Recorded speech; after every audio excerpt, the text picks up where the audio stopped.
Welcome to அறிவு 360 channel. தெரிநிலை வினைமுற்று.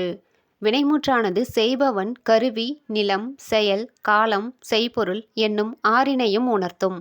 காலத்தை வெளிப்படையாக காட்டும்.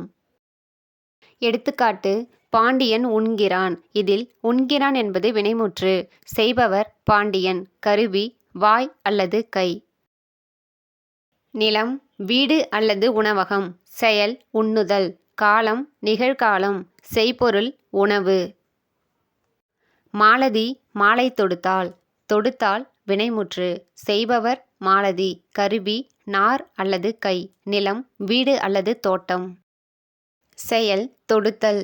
காலம் இறந்த காலம். செய்பொருள் பூ ஆகிய ஆறினையும் உணர்த்தும் தெரிநிலை வினைமுற்று. எடுத்துக்காட்டு: உழுதான், படிக்கிறான், பாடினான், வரைந்தான், ஆடியது, உண்கிறான், தேடினால், ஓடுகிறான்.